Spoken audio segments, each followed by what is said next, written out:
Hello everyone. So here I have come with next set of one-liners. आपने 3 videos देखे होंगे. I believe 5 या 6 total videos होंगे science के सिलेबस को कवर करते हुए. Again it is a disclaimer, it is not for engineers. मैं कोशिश कर रही हूँ जितने ग्रास रूट लेवल पे जाके समझा पाऊँ ह्यूमैनिटीज़ बैकग्राउंड के कैंडिडेट्स को उनको. और ये कॉम्प्रिहेंसिव नहीं है. ऐसा नहीं है कि इसमें से आपको पूरे 20 के 20 सवाल मिल जाएंगे. वो तो शायद कोई भी क्लेम नहीं कर सकता. लेकिन अगर 4-5 सवाल भी मिल जाएंगे तो मुझे लगता है मेरी मेहनत सफल हो गई. तो लेट्स गेट स्टार्टेड. यहाँ मैंने दिखाया क्रिटिकल फ्रीक्वेंसी क्या होती है. सो बेसिकली क्रिटिकल फ्रीक्वेंसी क्या है? वो फ्रीक्वेंसी जिससे आप किसी भी सिग्नल को भेजें तो आयन मंडल से टकरा करके वापस धरती पे आ जाए.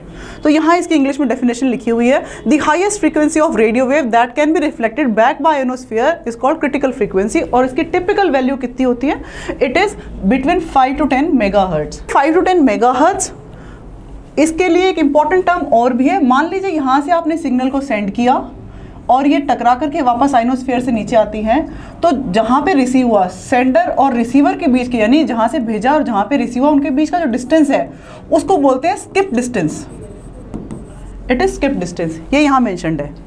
आगे चलते हैं. रेडियो वेव्स, और ये इनफैक्ट रेंज दी हुई है. ये रेंज एनसीईआरटी की बुक में कम्युनिकेशन वाले चैप्टर में भी अवेलेबल है. इसमें से 2016 में एक सवाल आया था और 2018 के मेंस में तो बहुत सारे सवाल आए. तो प्लीज़ इस टेबल को याद करने की कोशिश कीजिएगा.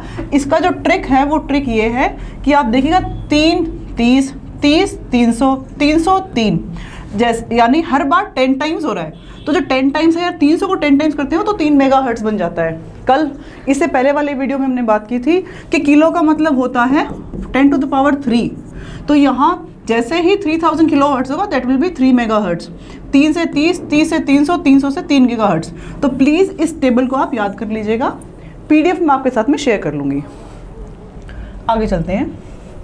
ये एक इम्पॉर्टेंट स्लाइड है इन द टर्म्स ऑफ इसमें कंटेंट जो है. और प्रोजेक्ट टाइगर हम सब पढ़ते हैं, लेकिन प्रोजेक्ट लेपर्ड इंडिया राजस्थान से स्पेसिफिक कहाँ चल रहा है?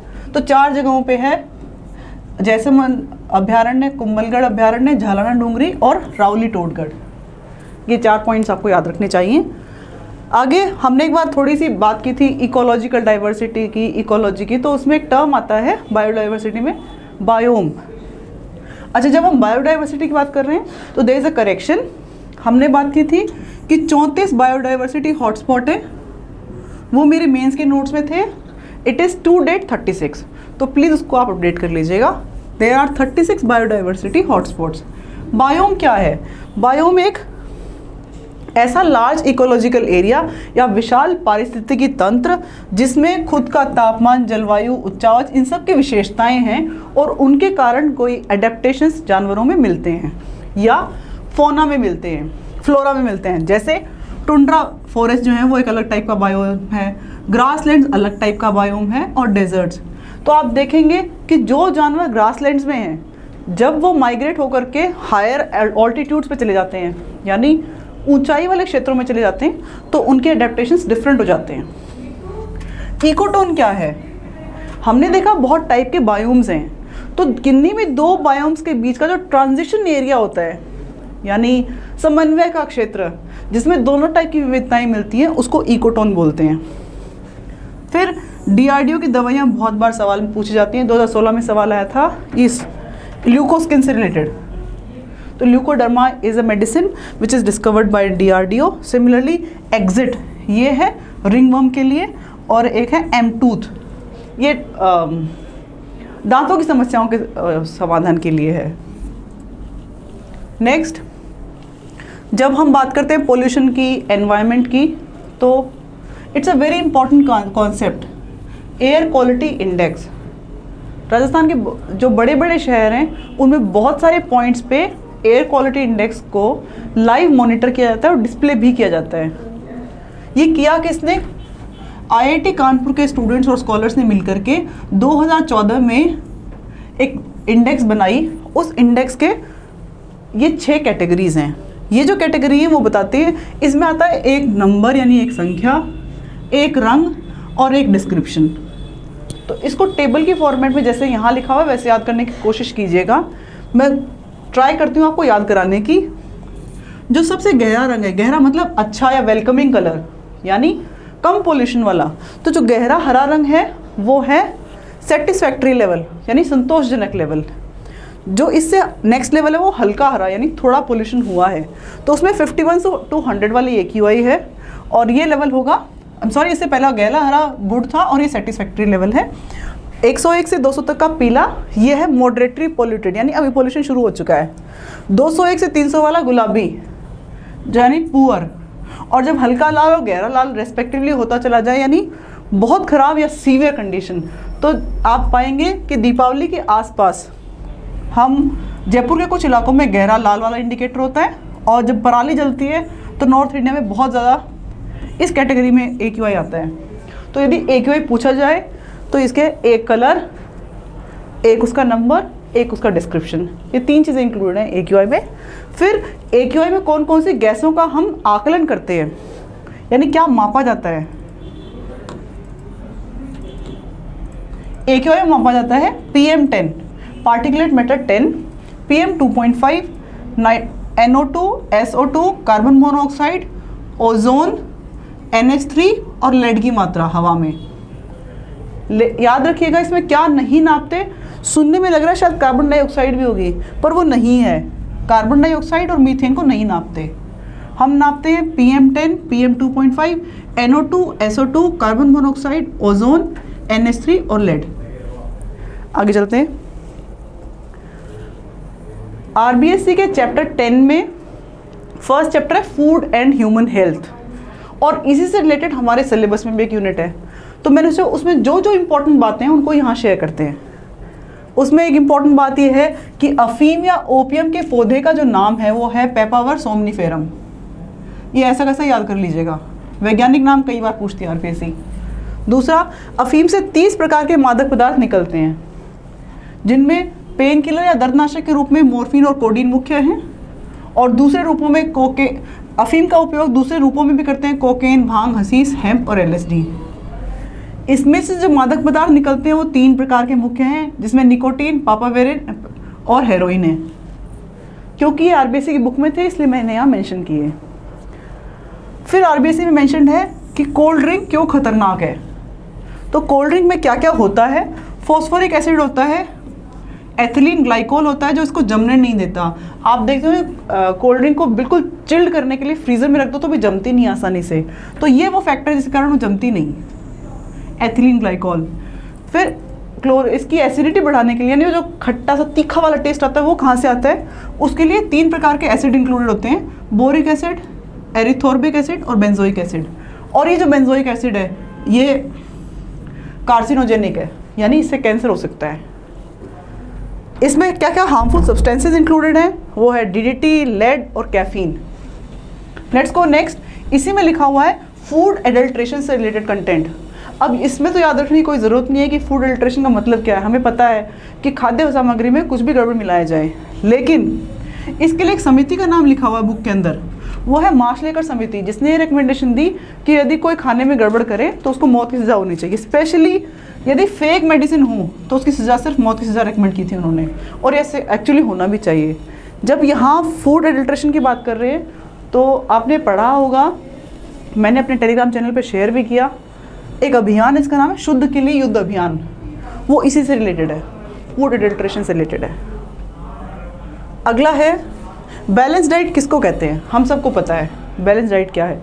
इसकी जो प्रॉपर डेफिनेशन है वो ये है कि राइट अमाउंट और ऑल टाइप्स ऑफ न्यूट्रिएंट्स जब आपकी डाइट में हो तो उसको बैलेंस डाइट कहते हैं। एक बात याद रखिएगा, कई बार ऐसे पूछा जाता है कि निम्नलिखित में से किसमें से न्यूट्रिशन नहीं मिलता, तो वाटर से हमें कोई न्यूट्रिशन नहीं मिलता।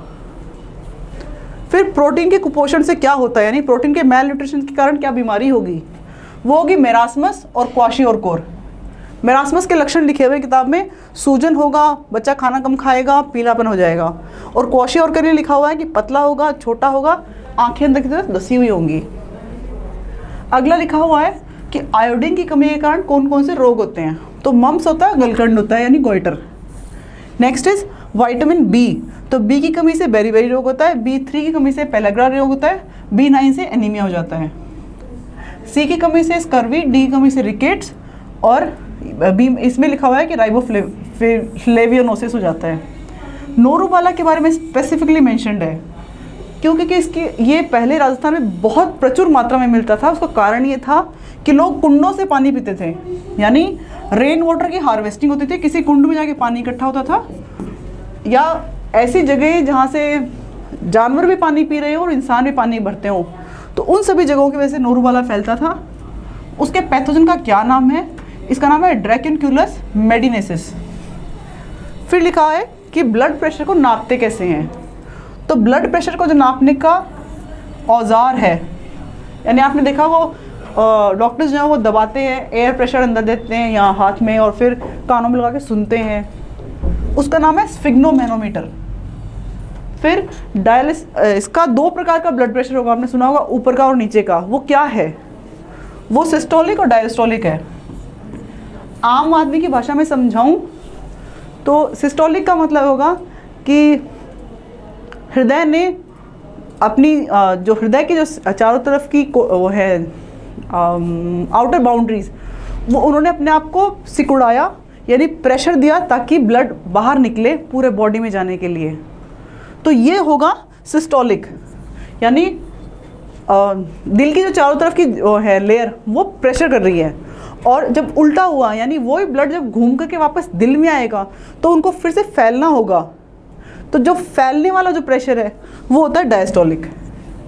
जो भेजने वाला होता है वो थोड़ा तेज़ होता है और रिसीव करते वक्त थोड़ा कम होता है। तो इसकी जो रेंज है वो है 90 to 120 मिलीमीटर मर्करी, और डायस्टोलिक की है 60 to 80 मिलीमीटर मर्करी। इसको लबडब साउंड भी बोलते हैं दिल का। Let's go next. ये है बुक्स में लिखा हुआ है कि गुटका एक परेशानी है, गुटके से बीमारी कौन सी होती है, तो उसके लिए लिखा हुआ है सबम्यूकस फाइब्रोसिस। कई किताबों में आपको दिखेगा OSF, ये भी इसी बीमारी का दूसरा नाम है। इसमें ओरल एक्स्ट्रा जुड़ा हुआ है, that is oral submucous fibrosis. होगा क्या?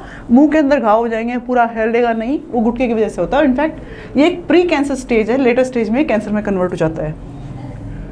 फिर लिखा हुआ है एल्कोहल। एल्कोहल के बारे में बहुत सारी बातें हैं कि एल्कोहल पीने से आदमी का ना कोऑर्डिनेशन सिस्टम खराब हो जाता है, ये एक सामाजिक बुराई भी है, XYZ। उससे संबंधित सवाल बनने की गुंजाइश कम है। बन कहाँ से सकता है कि एल्कोहल का दुष्परिणाम क्या है?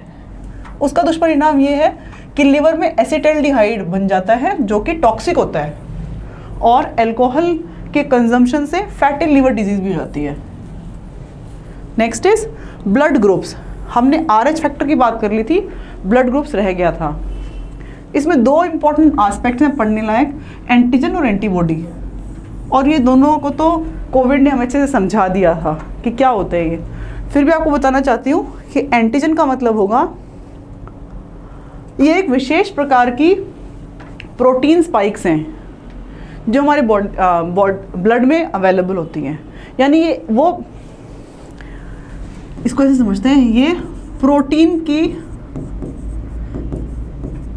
ये कुछ विशेष प्रकार के प्रोटीन है जो हमारे ब्लड में मिलते हैं। ठीक है, अगर ये A प्रकार का अवेलेबल RBC के ऊपर, तो हम कहते हैं कि बंदे का ब्लड ग्रुप A है, यानी उसकी RBC के ऊपर एक एक्स्ट्रा प्रोटीन है, ऐसे समझिए। अगर B प्रकार का है तो उसका, एक और ले लेते हैं डायग्राम। यदि इस RBC को B प्रकार का है तो यानी ये होगा इसका ब्लड ग्रुप B प्रकार का। और यदि किसी व्यक्ति के RBC पे दोनों ही हैं तो हम कहते हैं इसको AB टाइप का ब्लड है इसका। अब जिस व्यक्ति के पास में A टाइप का एंटीजन है, उसके पास यदि इसके अलावा किसी और प्रकार का ब्लड आता है या कुछ भी और आता है, तो वो उसको एलियन की तरह ट्रीट करेगा। तो उससे लड़ने के लिए बॉडी में एंटीबॉडी डेवलप हो जाती है। फिर समझिए, एंटीजन एक विशेष प्रकार का प्रोटीन है जिसको आपका खून समझता है, आपका इम्यूनो सिस्टम समझता है कि ये मेरे पास ऑलरेडी है। इसके अलावा कुछ और आएगा तो सोचेगा एलियन है, यानी शत्रु है, तो चलो लड़ते हैं। तो लड़ने के लिए फिर वो एंटीबॉडी बनाता है। तो जो व्यक्ति के पास में A टाइप का खून है, यदि B टाइप का चढ़ा दिया जाए तो B के लिए एंटीबॉडी डेवलप हो जाएगी। Got it? तो A टाइप के ब्लड ग्रुप में A टाइप का स्पाइक प्रोटीन और B टाइप की एंटीबॉडी होती है। अब O कौन है? O वो है जिसके पास ना तो A है और ना ही B है, यानी कुछ ही नहीं है। तो उसके पास तो सारा स्कोप अवेलेबल है, वो तो ए को भी नहीं, ए के लिए भी दिक्कत नहीं है, उसको बी के लिए भी दिक्कत नहीं है, तो उसके पास में दोनों टाइप की होंगी अवेलेबल। तो वो किसी का भी खून ले सकता है, इसीलिए हम कहते हैं किसी को भी खून दे सकता है, वो ले तो खुद का होगा। अब बताते हैं कि इनका ना आपस में किसका खून किसको चढ़ सकता है। वैसे मेडिकली इट इज़ एडवाइजेबल कि जिसका जो एक्चुअल ब्लड ग्रुप है वही ब्लड ग्रुप का खून चढ़ाया जाना चाहिए, लेकिन फिर भी इनकी एक टेबल है जिससे हम ये समझ सकते हैं किसको। तो इसके लिए मैंने एक ग्राफ बनाने की कोशिश की कि जिसका ओ टाइप का ब्लड है, चूंकि इसके पास कोई भी एंटीजन है नहीं, तो जिसको ये खून देगा उसका ब्लड को कोई फर्क ही नहीं पड़ता। जैसे मैंने क्यों कहा कि ए टाइप को अगर बी वाले का खून चढ़ाया जाएगा तो इसका जो है ये ब्लड नाराज हो जाता है कि बी कहाँ से आ गया, बी कहाँ से आ गया, वो रिसीव ही नहीं करने देता। लेकिन जिसके पास कुछ है ही नहीं, यानी इसके पास कोई भी एंटीजन नहीं है, तो वो अगर वो वाला खून किसी को भी चढ़ाया जाएगा तो उसके लिए तो एलियन वाली कोई डेफिनेशन ही नहीं हुई, कोई एंटीजन के लिए एंटीबॉडी रिएक्शन होगा ही नहीं। तो इसीलिए ओ वाला किसी को भी खून दे सकता है। इस ग्राफ को ऐसे याद रखिए, ऐसे बनाइए, ओ ए बी और ए बी। ओ वाला तीनों को दे सकता है। फिर ए किसको दे सकता है, ए दे सकता है ए बी को, बी दे सकता है ए बी को, उल्टा रिएक्शन नहीं है। फिर क्या ये खुद को दे सकते हैं? जी हाँ, ये तो मोस्ट एडवाइजेबल है। ए वाला ए को दे, बी वाला बी को दे और ओ वाला ओ को दे। तो अब हम देख रहे हैं कि ए बी ने किसको दिया, या तो खुद को दिया या किसी को नहीं, लेकिन सबसे ले लिया। तो इसीलिए हम कहते हैं कि ए बी इज सर्वग्राही, और ओ के लिए हम कहते हैं कि सभी को दे सकता है, तो ये सर्वदाता। समझ गए? गुड, आगे चलते हैं। आपके कुछ और डाउट्स थे जो कि आपने मेल पे भेजे, उसके लिए मैं एक नया वीडियो लेकर के आऊँगी। लेकिन इस टाइम आप क्या करें, प्लीज़ मॉक टेस्ट दीजिए, डरिए मत। मॉक टेस्ट कहाँ से दें भाई? अगर आपने किसी चैनल को ऑनलाइन सब्सक्राइब कर रखा है या किसी का टेस्ट सीरीज़ ऑनलाइन ले सकती हो तो कीजिए ही कीजिए। प्लस मैं कुछ यूट्यूब चैनल्स पे देख रही थी, कुछ टेलीग्राम चैनल्स पे देख रही थी कि बहुत सारे मॉक टेस्ट के PDF फ्लोट हो रहे हैं। Go ahead, download them, take their print out and attempt कीजिए। जितनी गलती अभी करेंगे उतनी कम संभावना है वहाँ गलती करने की। इससे नेक्स्ट जो वीडियो होगा वो होगा नैनो टेक्नोलॉजी का। तब तक के लिए इनको पढ़िए, रिवाइज कीजिए, और कोई और आपको लगता है किसी चेंज की ज़रूरत है, do let me know. Thank you.